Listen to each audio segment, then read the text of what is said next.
So if you're thinking about driving in the UK and you're a little nervous about it, do not fear.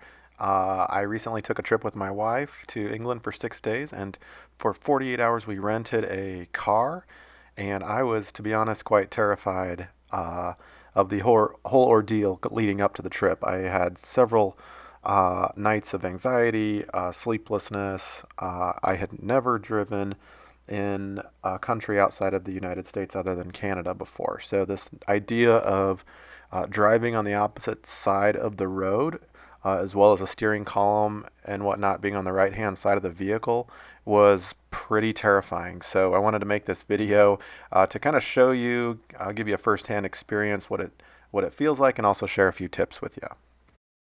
So tip number one, you're definitely going to want to pay extra for the automatic transmission in your rental car.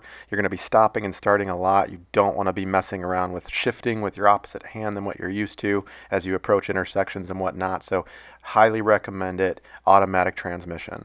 All right, tip number two, absolutely buy one of these GPS phone holders that attach to your air vent. I'll put a link in the description below for the one that we used. It looks like this. Super simple, portable. You can travel with it in your luggage pretty simply, and you pop in your phone and you have GPS. So definitely get one of these. You don't want to have to be worrying about looking down at your phone. It's right there, kind of right next to your line of sight, and very simple to use.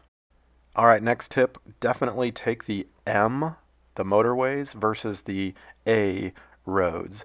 The M's are equivalent to interstates. You can see here from the video, these simulate the interstate and are relatively simple to drive. You stay to the left, slow traffic stays to the left, and you overtake or pass somebody on the right. Infrequent stopping and starting. Definitely take these as much as you can. Of course, you should know that these are the most congested potentially, so a little bit of stopping and starting if there's traffic, but overall this was our experience on the M4 west out of London into eastern Wales. It was pretty much like this the entire way, pretty stress-free actually. The alternative roads are the A roads, which are the equivalent of US highways. They're pretty narrow, and I personally didn't enjoy traveling on these as much. All right, tip number four, hopefully you're traveling with somebody because you're going to task this person as your co-pilot, your co-captain. This person's going to be taking care of directions, going to be kind of your extra eyes on the road while you're paying attention to, little things like staying on the right side of the road. Turn here.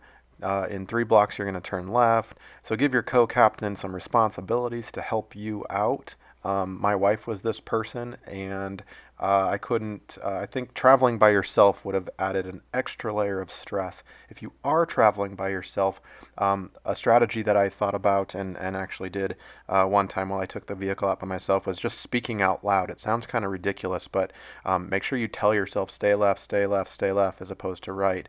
You'll have a natural inclination to want to turn or to stay in the right-hand lane, especially after you make a right-hand turn, which is equivalent to our left-hand turns in the US, right? So make sure you tell yourself actively, stay left, stay left, stay left, and that will help quite a bit.